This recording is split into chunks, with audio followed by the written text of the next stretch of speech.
struggles of some form or another, will undoubtedly be faced by all of us at some point in our lives.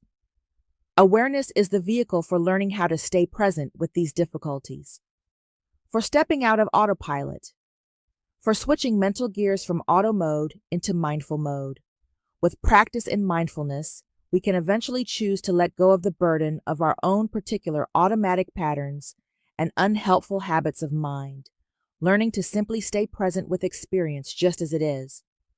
The first step in letting go of this extra baggage is awareness.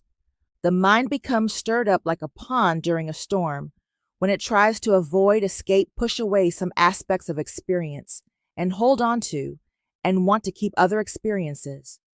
In practicing mindfulness, we are cultivating a skill that trains our mind to stay present and observe experience, whether it be considered pleasant, unpleasant, or neutral, and to then wisely respond with mental calmness, letting go of attachment and aversion. Awareness of the body and movement is another anchor to the present moment that you can use to manage pain more effectively. A central emphasis of this workshop is that the best way to manage chronic pain is to let go of attempts to fight the pain and push it away. We are learning to respond in a radically different way by staying present with the pain and what is unpleasant in our experience, mindfully observing it with kindness and a non-judgmental attitude. Wanting pain to be other than it is takes a great deal of effort. Staying present with the pain, as it is already here, allows you to respond wisely to the pain, allowing more effective coping and management strategies to arise in the mind. The practice of applying mindfulness to our experience effectively inserts a pause into our habitual reaction, and that pause provides us with the option to choose how to respond, rather than have a knee-jerk reaction. Moreover, mindfulness strips away judgment, fear, expectation, the layers of thought and emotion that are piled onto our direct experience.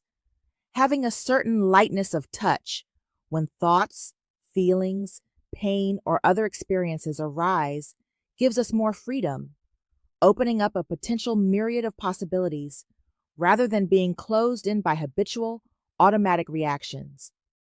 We will see the importance of simply observing thoughts when we review what we have pleasantly or unpleasantly experienced over the past week and discuss the connection between our judgments of events, whether pleasant or unpleasant, and the associated aversion and changes in body, emotions, thoughts, and pain. We will extend upon this conversation by reviewing the unhelpful habits of the mind with the goal of enhancing our awareness of these unhelpful patterns. When thoughts or difficulties seem too much and threaten to sweep us away, bringing awareness to the body and movement can bring stability and provides another place to stand in which to relate to pain, thoughts, and difficulty in whatever form. Mindful movement and mindful walking provide a way to step out of our heads and into our bodies, tuning into the contrast between stillness and movement. Because of this, the 2 guided audios for this week will focus on being mindful of our body and movement. This will be particularly useful for stepping out of mental chatter and for taking a wider perspective. When our minds are racing, using the mindful movement or walking technique is an excellent way to stabilize your mind. These movement-based exercises, or perhaps a breathing space, are ways to bring mindfulness into our day. These portable techniques can slow down the habitual chain of reactions and bring in space so that you can wisely respond rather than react. Just pausing and allowing the sense of space to emerge allows you to stay with experience as opposed to fight against it in some way, and also allows for a sense of non-judgmental kindness toward yourself to naturally arise. Again, we do not practice mindfulness in order to become good meditators. The training is so that during our day-to-day experience, we let go of tendencies to add baggage to the situation, to spin off and add to our pain. We learn to simply stay present,